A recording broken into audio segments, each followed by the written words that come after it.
I'm going to try and do 2 cameras this morning. What's going on here? Oops. This one is out of focus.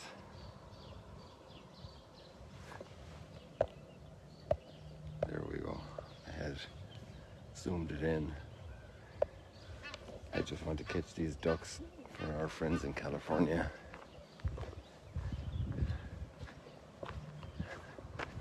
So the soundtrack won't be good for them.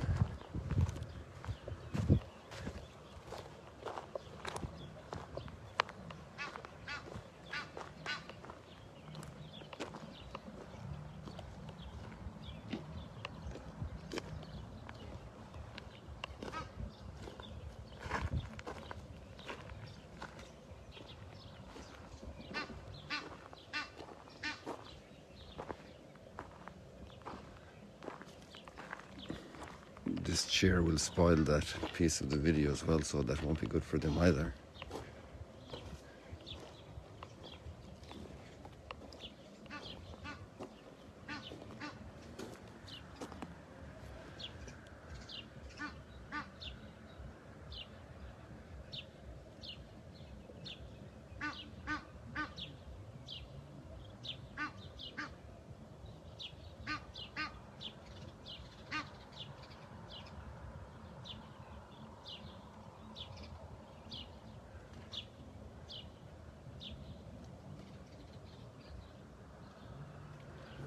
Good.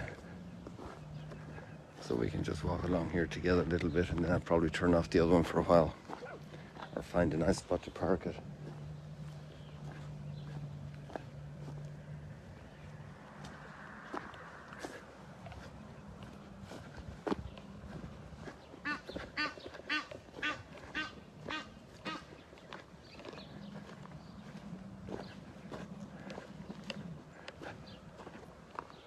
So the Passover started last night,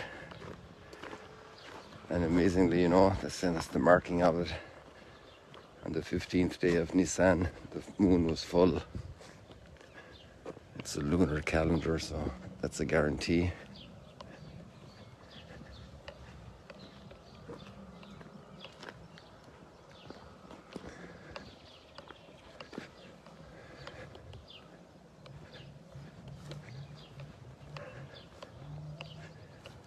And the pages of history keep rolling.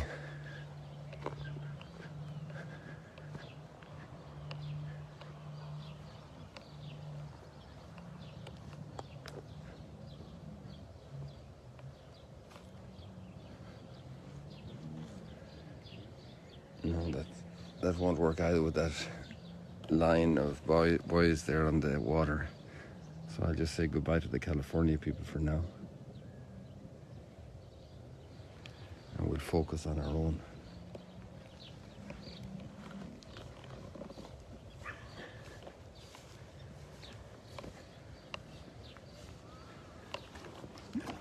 Oops, there was a big catfish right there. That's what made that noise.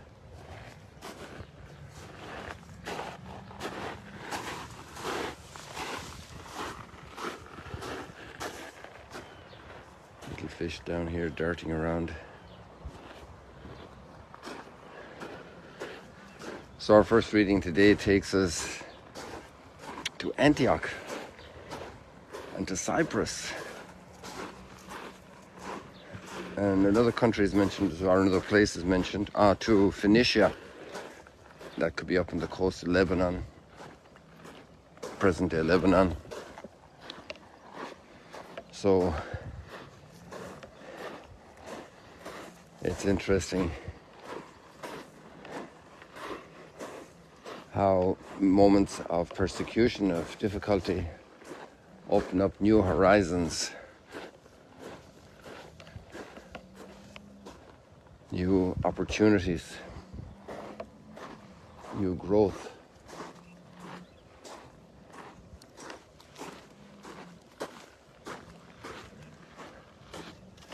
That's the way it is in life. Things change. But I, as a person, am there, and I'm called to grow.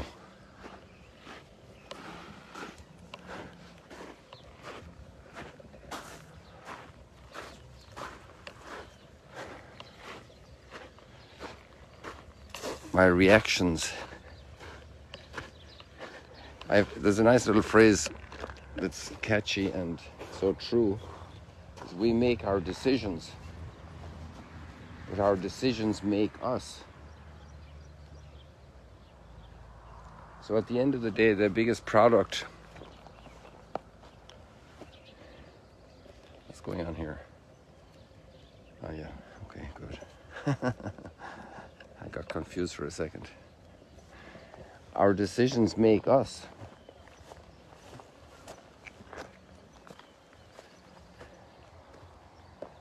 Because if we have decisions, if we make decisions to be kind or to be angry, each of those leaves a mark on us. It's shaping us. It's molding us.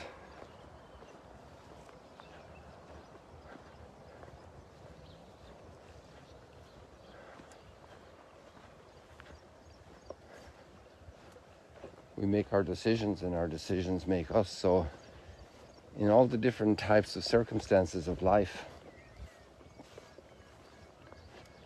which are immediately favorable to us or unfavorable to us, our way of making decisions can be always favorable to us.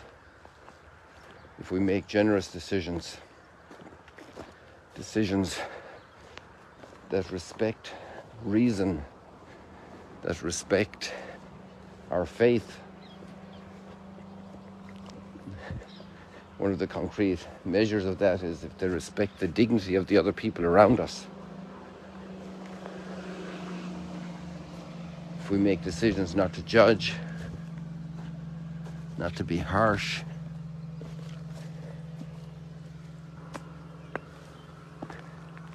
not to chop up people,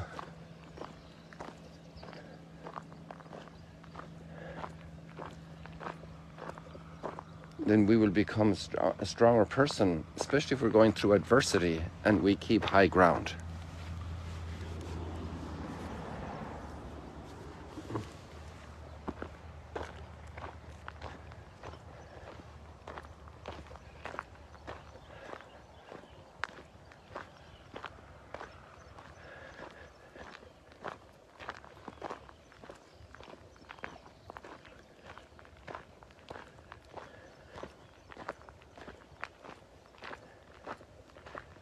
The way we handle ourselves in adversity, that's probably the time of most significant growth in our persons, in our lives.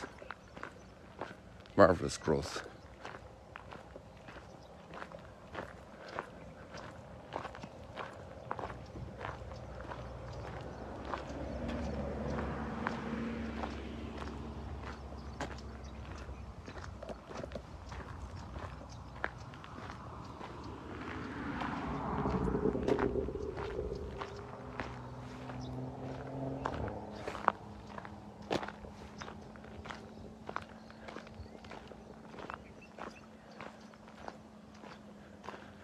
We see another area of growth in the gospel today. People are pushing Jesus to give them signs. Real growth in faith obviously can be stimulated by signs, but it also hangs much more together with our interior attitudes. So if we're in an attitude of rebellion, of resistance, we can have all the signs we want, and we will be still resisting, because that's our composition at the moment.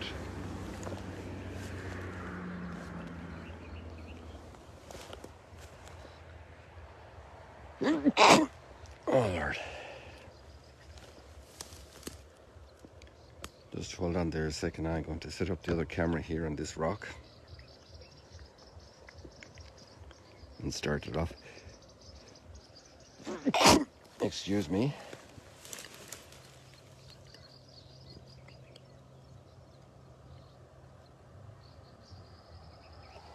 You can see me doing this if you want, if you're curious.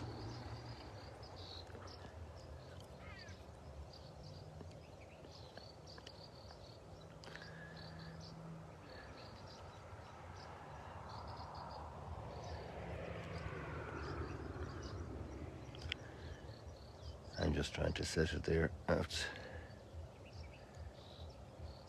There we go, that's perfect.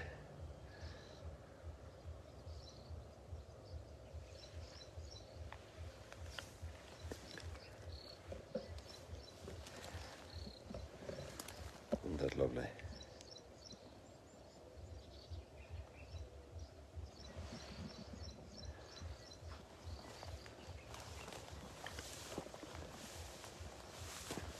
Lots of tall grass here.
And actually the passage does contain a very strong statement of Jesus' identity.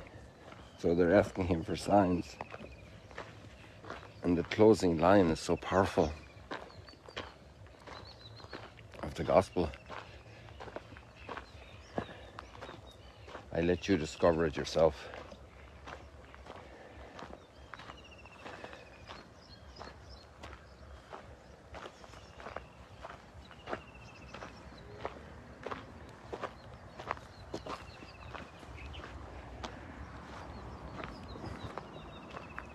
So Jesus doesn't ask them straight out of faith, but he asks them to reason.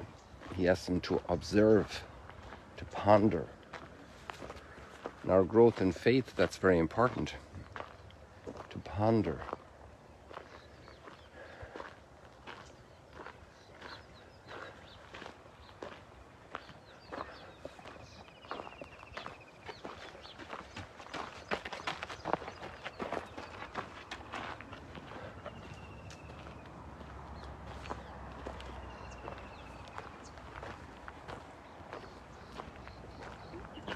Because many times we're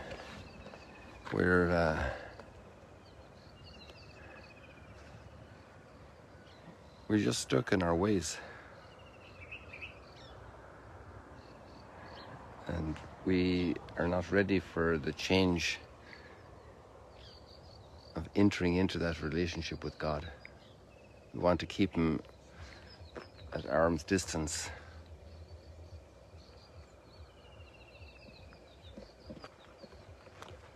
In the changing circumstances of life as well.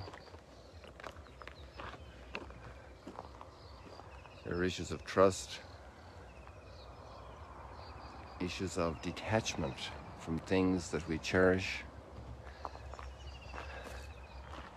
Sometimes it's hard for a person to start using a walking stick. It's like a statement. Sometimes it's hard for a person to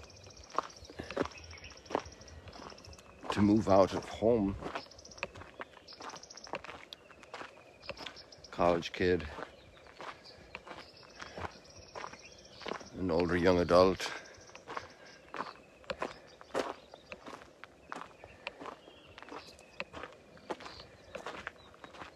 The discovery of the practice of faith, to start going to church.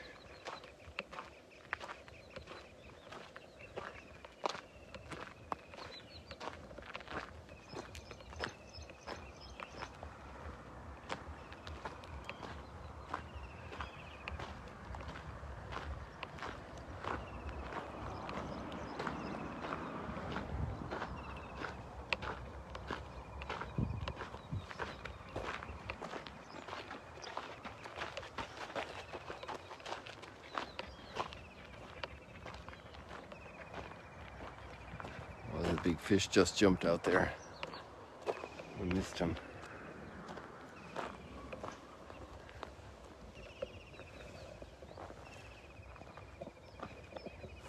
There's that pattern of resistance, and that's a little bit different than the psalm we had yesterday. A thirst is my soul for the living God. Again, that's an attitude. It's a passion. It's a desire. A thirst is my soul. It's a very healthy thirst to have. A thirst is my soul for the living God.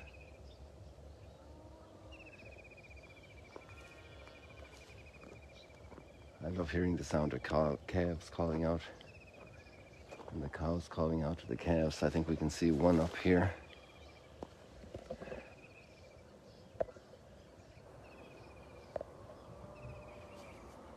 Yeah. And there's another one out going down.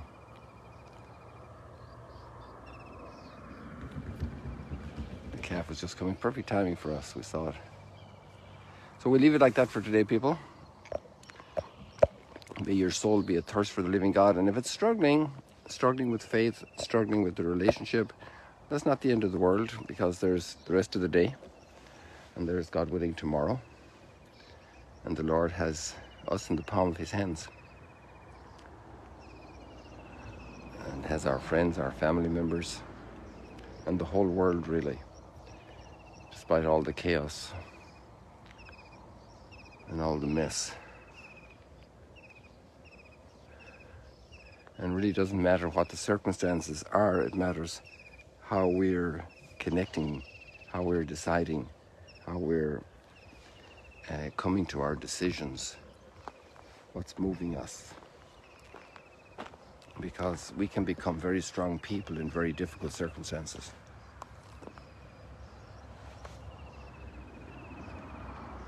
Usually that's where the greatest, strongest people are formed, in the most difficult circumstances.